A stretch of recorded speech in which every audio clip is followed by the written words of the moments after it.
为了换一张前往大城市的车票，女孩不惜赌上了自己的清白。幸运的是，她成功赢下了这场赌局。作为村子里的村花，艾米时刻都在享受男人贪恋的目光。打击时起，她就是万众追捧的对象，而这种被众星捧月的感觉，也使艾米变得有些盲目自信。她一直认为自己就是那落入鸡群的凤凰，所欠缺的不过是一个展示的舞台。于是，在好心人的赞助下，艾米站上了更大的选美舞台。可到了这里，她才发现自己引以为傲的容貌和身材根本就不值一提。那花光自己所有积蓄购买的礼服，此刻看起来也是那么的廉价。不出所料，艾米没有拿到任何名次，梦想轰然破碎，余下的就只有落寞。那双二手高跟鞋也完成了自己的使命，在最后一刻为艾米引来了全场哄笑。多重打击加在一起，这个小镇走出来的女孩终于崩溃，想躲进洗手间悄悄发泄一下情绪，却刚好遇到了那个资助她的好心人。好心人请艾米吃了饭，还叫来了选美冠军获得者玛丽。这场选美是玛丽妈妈举办的，而她也不过是一个资深的皮条客。与其说这是一次选美活动，倒不如说是富豪们的选妃现场。资助艾米的也不是什么好心人。作为一个常年混迹花丛的老手，他一眼就看出了艾米的单纯。此刻的艾米还没意识到，他已经是别人看上的猎物了。在二人心灵鸡汤的洗礼下，艾米似乎重新找回了自信。分别之际，玛丽郑重地告诉艾米，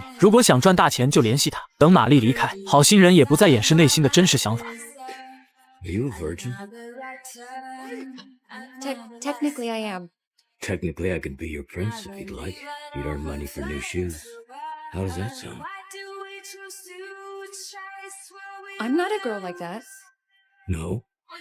艾米大概还在心中留了一句，我也可以不是人。不过在他们准备进行最后一步时，电梯外却杀出了一个艾米妈。见金主被打搅了兴致，身为老鸨的玛丽妈第一时间站了出来。她坚信这个世界没有什么是钱买不来的，如果有，那只能说明给的还不够多。而且艾米能被看中是她的造化，之后还会帮她登上杂志封面。听完她的解释，梅姨更生气了，说风凉话谁不会呢？有种让你女儿上啊！结果老鸨直接就喊来了玛丽，母女二人大吵了一架，但毕竟血浓于水，很快他们便和好如初。搭上返程的公车，艾米也即将离开这个梦开始的地方，可看着手中的名片，她心中却充满了不甘。于是当梅姨进入梦乡，艾米便悄悄下了公车。在老鸨的带领下，她很快就迎来了第一单生意。可事到临头，艾米却又有些打退堂鼓。这种反应老鸨见过的不要太多，于是他便告诉艾米，如果客户让你很反感，你大可以选择不做。玛丽也在一旁帮着洗脑，说什么这是你开启全新人生的第一步，而且这种躺着享受还赚钱的事儿，得是啥运气才能碰得上。说完还不忘给艾米加油打气。就这样，艾米成为了一个海鲜商人。拿到人生的第一桶金，艾米邀功似的递给了老鸨。本以为自己最少能拿一半，结果这里面根本就没他的份。虽然海鲜商人赚钱很轻松，但他们一半的税收都进了妈咪口袋。况且这段时间艾米的衣食住行都是老鸨承担，所以想把钱放进自己的口袋，就需要做更多次的生意。之后的日子里，艾米在玛丽母女的教导下变得越发娴熟，而且为了赚到更多的钱，她基本不会拒绝客人提出的要求。怎么说呢？大概就是只要钱给到位，那就别把我当人。曾经资助过艾米的老板也经常照顾她生意，而且这家伙还有一个做导演的梦。虽然艾米很不喜欢被拍，可对方给的实在太多了。不过这次的拍摄行为也为她今后的人生埋下了重要的伏笔。由于艾米最近的业绩太过突出，老鸨一高兴就奖励了大家一次迪拜游，而这次的迪拜游也为艾米打开了一扇通往全新世界的大门。Rihanna, look at those chicks there.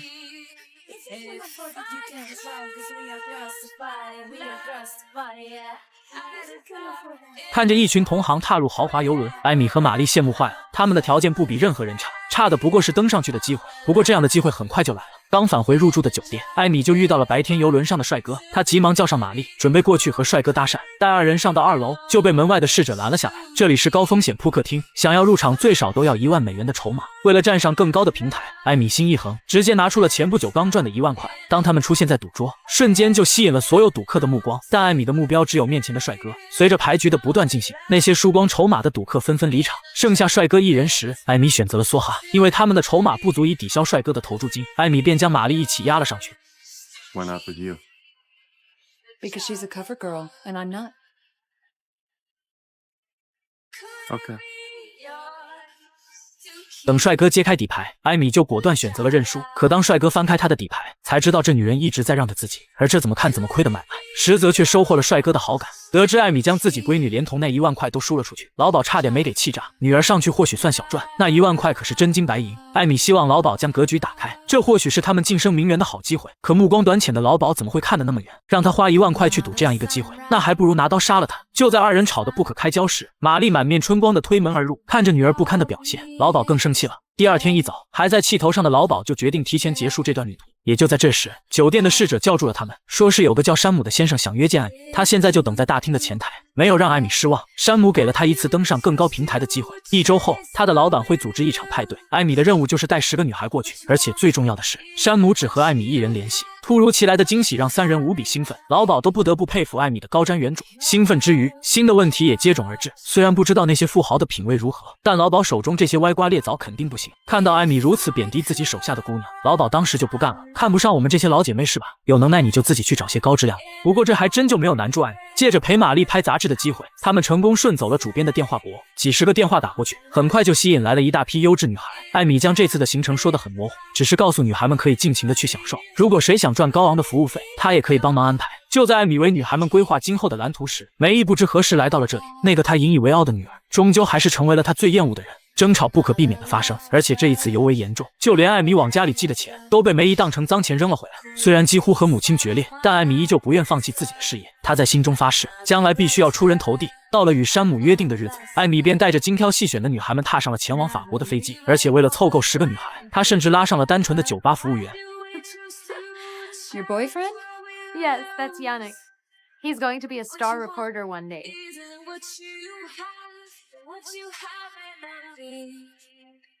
来到山姆指定的酒店，女孩们就迎来了人生的第一堂外交课。这次派对的主人是一个迪拜王子，在没有得到主人允许时，女孩们不得靠近他们的房间，而且最重要的是不能无故骚扰客人。至于剩下的时间，他们就可以尽情的享受生活。等他们返回客房，服务员卡米拉终于意识到此行的目的，虽然还没有发生什么，但她就是觉得很对不起男友。见卡米拉一副失魂落魄的模样，艾米急忙出声安慰：“姐让你过来只是凑个人数，而且你要身材没身材，要长相也一般，那些王子一定不会看上你的。”艾米的安慰起到了很大的作用，但这些话听着怎么就让人如此难过呢？经过一夜的休整，这场派对也即将正式开始。见到那些帅气又多金的王子，女孩们顿时就忘了矜持。可让艾米没想到的是，派对的主人一眼就看上了素人气质浓郁的卡米拉。接下来很长的一段画面都不宜展示，想必见多识广的你们也不稀得看。再次回到客房，卡米拉便开始给2个姐姐分享自己的经历。以前和男朋友在一起时，她是怎么也想不到这种事还能有那么多花样。而且那王子长得帅不用说，8块腹肌咱也不提，关键人家不仅会做饭，还弹了一首自己听不懂的钢琴。最关键的是，这家伙太他妈有钱了。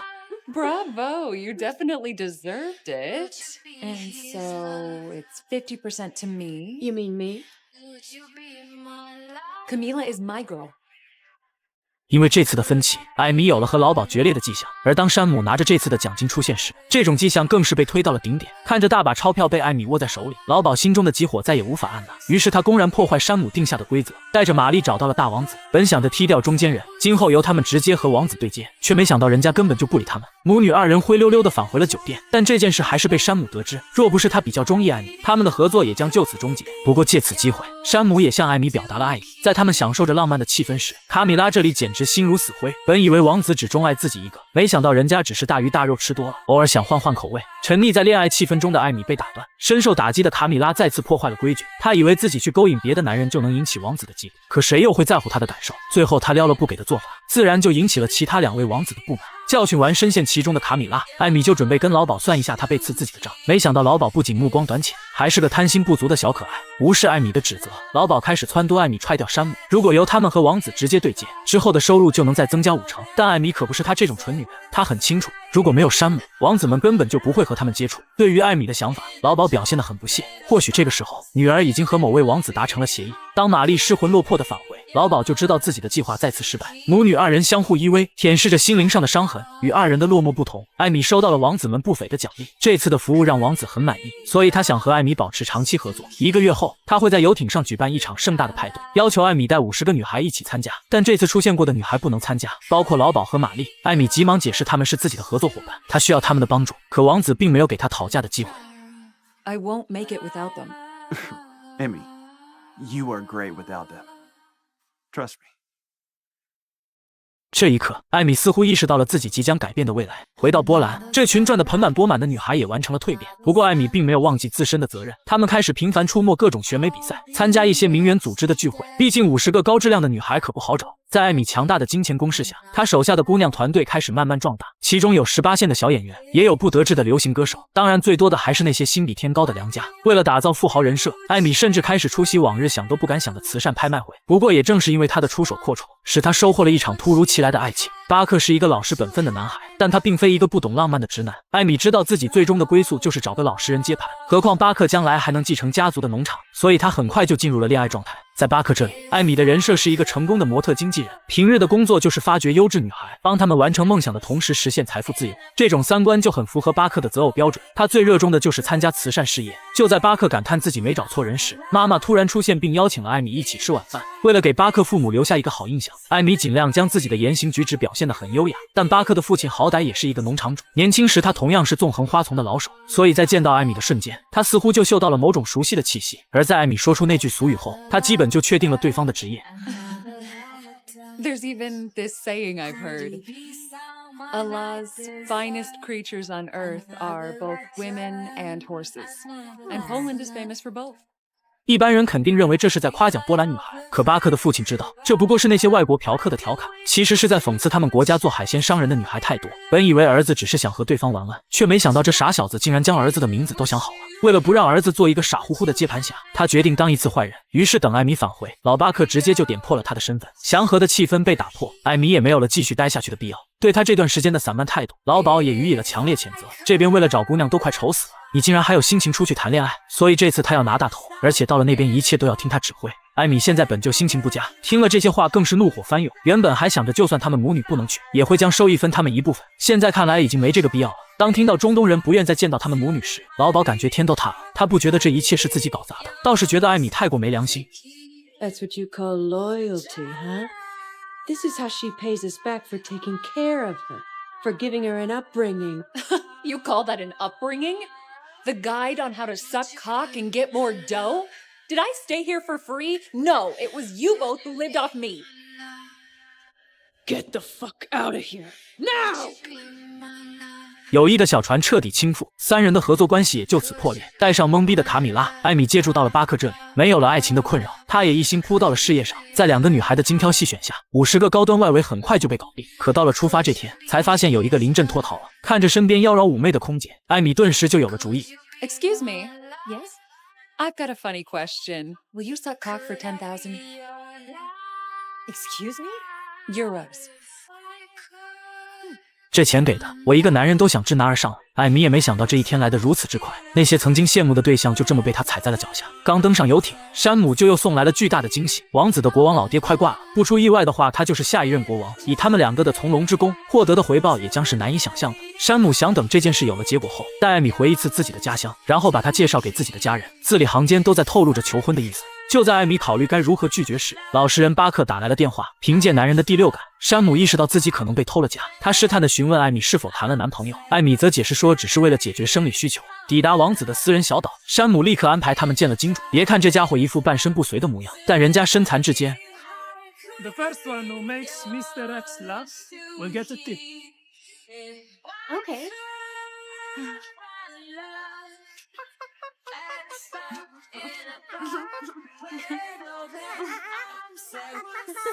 尴尬吗？或许有一点，不过在金钱面前，又有几个人能守住底线呢？女孩们放下脸面，力所能及地模仿着动物行为。当一个女孩被同伴扒下衣服，这场尴尬的表演瞬间就演变成了闹剧。扭打间，卡米拉的假发还被摘了下来，她是唯一一个重复的女孩。这下肯定是藏不住了。让他们没想到的是，幸运的卡米拉竟然再次被金主选中。等这场闹剧结束，其中一个女孩就找上艾米，她好歹也是个小明星，这种丧失尊严的事情谁愿做谁做。 I want to go home. Okay, fine. Just forget the dough. You know what? I don't give a damn. You won't believe it. You know how much it is? $50,000. Oh, and that's 10 for me. Bravo. Sure, mommy. So, Asia? 谁说要走了？人家说的是想家了。安抚好手下的女孩，艾米就接到了山姆的电话。这男人也真是的，动不动就要给人家惊喜。结果没等二人走出酒店，惊喜竟主动跑了过来。山姆气得脸都绿了。这就是你所谓的解决生理需求？作为一个绅士，山姆并没有当场发作。可就在艾米这边剑拔弩张时，他也适时发动了夺命连环 call。为了工作，艾米只能抛下远道而来的巴克。这群中东佬是真会玩，他们竟然要求女孩们真空蹦迪，其中一个女孩当场就不干了。早说有这种项目，来之前不是还能休整一番？现在这胡子拉碴的，我可丢不起这人。见艾米劝不动女孩，山姆再次站了出来。你猜我们为什么都不刮胡子？因为这样看起来才最性感。这句话直接说到了妹子的心坎上，她自己都没想到有一天会这么迫切地想向别人展示。感受到山姆对自己的态度，艾米急忙过去解释，说自己为这群女孩操碎了心，偶尔也需要放松放松。山姆同样是满心委屈，我对你这么好，这么包容你，你就是这样回报我的。况且你想放松也可以找我帮忙啊。越说越气的山姆当场抓住一个女孩，说了多少次要遵守规则，你过来闻闻她嘴里的烟味儿，还有这个二进宫的，真以为戴个头套别人就认不出来了。 I need 20 new girls before we leave to Ibiza. It's impossible. If you cannot do it, I'll find someone else who can. 突然被赶下游轮，顿时就有姑娘不乐意了。人家刚体验上王子与灰姑娘的邂逅，你却告诉我今后不用再过去了。心有不甘的姑娘直接威胁艾米，如果敢送她回国，就要告她强迫未成年人卖报。刚返回酒店，艾米就又迎来了更糟的事情，他们入住的酒店遭了贼，姑娘们连日奋战换来的酬劳被洗劫一空。更讽刺的是，在酒店方报警后，他们这些受害者反而要跑路，因为他们根本解释不清这些钱的来路。在山姆的带领下，姑娘们从后门逃出了酒店，可能是为了在艾米这里刷好感。山姆决定给这群凄惨的姑娘一次机会，不过卡米拉是坚决不能再用了，尽管她是损失最大的那一个。得知自己不能再登上游轮，卡米拉就决定拿护照回国。 What are you, 5 years old, you cunt? You have 1 week to find new clients and make up all the money we lost, including my share, got it? 下海容易上岸难，在享受优渥生活的同时，必然也要付出相应的代价。重新登上游轮，姑娘们也分外珍惜这次机会。在她们100%的配合下，现场的画面简直不堪入目，用2个字形容，那就是真他妈变态。 金钱滋生了欲望，欲望淹没了人性。王子们用金钱满足了欲望，姑娘们用身体换来了金钱。当然，变态的远不止这些高端客户。在老鸨的介绍下，卡米拉就遇到了这样一个颠覆她3观的客户，没有别的要求，只是要她必须自由飞翔。这一单下来，卡米拉甚至觉得人也不是非要活在世上。与此同时，艾米也迎来了人生的转折。这个二王子也是真讨厌，放着大把的姑娘他不要，偏偏就看上了他这个妈咪，而且在遭到拒绝后，他甚至还想要用强。山姆没有说话，他只是默默递了一个酒瓶子给艾米。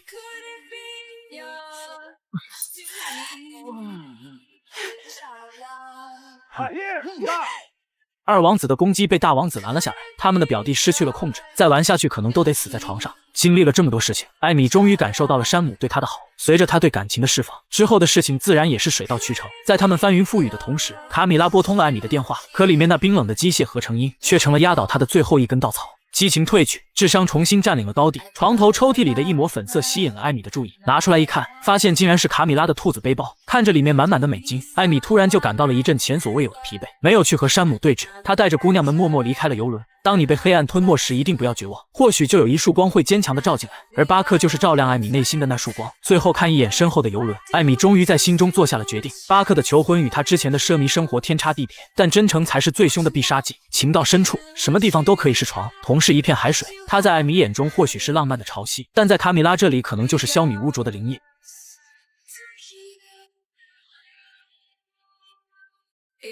人生就是如此，有些人在看破红尘后选择了上岸，有些人则在绝望的侵蚀下选择了永埋海底。半年后，艾米已经成为了一个母亲，她也在新闻里得知了卡米拉死亡的消息。不过这一切已经与她无关。几年过去，艾米已经快要淡忘曾经的人生，但一个人的到来却重新填补了她的记忆。山姆的到来打破了艾米的平静生活，他想邀请艾米重操旧业，回去继续服务那些人傻钱多的王子。可艾米好不容易爬出了深渊，又怎么会再次跳进去呢？ 遭到拒绝的山姆没有放弃，而是买通玛丽母女，让他们去劝说艾米。结果他们嘴皮子都快磨破了，艾米依旧坚定地表示了拒绝。不过人生的道路上总是埋藏着很多惊喜，这些惊喜或许就是改变命运的媒介。当艾米踏入家门的那一刻，她就彻底失去了这个家。电视里播放的正是她早年间被拍下的视频，而这个理由已经足够老巴克将她赶出家门。而且在失去家庭的同时，她也失去了女儿。 收拾好心情，艾米主动联系了玛丽母女，只有赚到足够多的钱，她才能夺回女儿的抚养权。几年过去，这所欲望的囚笼毫无变化。不过这也不难理解，当钱多到一定程度，物质欲望就成了最低等的存在，而精神层面的欲望往往又会让人变得越发扭曲。但艾米不知道的是，这一切只是针对她做的局。二王子成了这里的掌控者，大王子则被他喂给了自己的大猫。这么多年过去，二王子也没忘记当初艾米给他留下的伤痕，意识到可能出现的结果。 艾米当时就决定拉上玛丽母女跑路，但她注定要再受一次打击。老鸨早就知道了这一切，甚至那盘录像就是他提供线索，然后由山姆买下并送到了艾米的家里。最终，艾米也没能逃出二王子的手心。不过这家伙才是最变态的一个，男女通吃，你们敢信？一切结束之后，艾米来到了女儿的学校，结果还没说上一句话，她就被警察给抓了。虽然已经过去了这么多年，但卡米拉的记者男友却一直没有忘记她的惨死。如今收集的证据已经足够，艾米也将为此付出代价。那些跟过她的女孩被一一传唤，她们中大多数将自己的堕落推到了艾米身上，不过也有一些不仅不后悔，甚至还觉得有点惋惜。艾米入狱前，梅姨过来看望了她。当所有人都在唾弃她时，唯独母亲永远不会丢下自己的女儿。几年后，完成改造的艾米走出了监狱，坐上回乡的大巴。艾米开始细数人生的遗憾，她后悔没能参加母亲的葬礼，后悔当初没有接到卡米拉的电话，也后悔没有告诉山姆他是他女儿的爸爸。电影的最后，回到小镇的艾米经营了一家报亭，和当初的梅姨一样，艾米开始以一个过来人的眼光看待那些怀揣梦想的女孩。Can I ask you a question? What's your price, huh? 其实，在电影的开头，导演已然询问了这个问题：如果是你1年的工资呢？如果是你5年的工资呢？如果这笔钱足够支付挽救母亲生命的手术费呢？在这个欲望编织的巨大蛛网里，有人在金钱的迷宫里折断指南针，有人在权力的阶梯上踩碎自己的影子，更有人在情欲的进攻中照见扭曲的皮囊。人类的伟大不在于征服多少欲望的城池，而在于午夜的钟声敲响时，能够在欲望的捕获下保持最后的理智。真正的自由从不是放纵狂欢，而是懂得在诱惑的暴雨中为自己撑起一把名为克制的伞。愿我们都能成为自己欲望的摆渡人，而非沉船上那可悲的囚徒。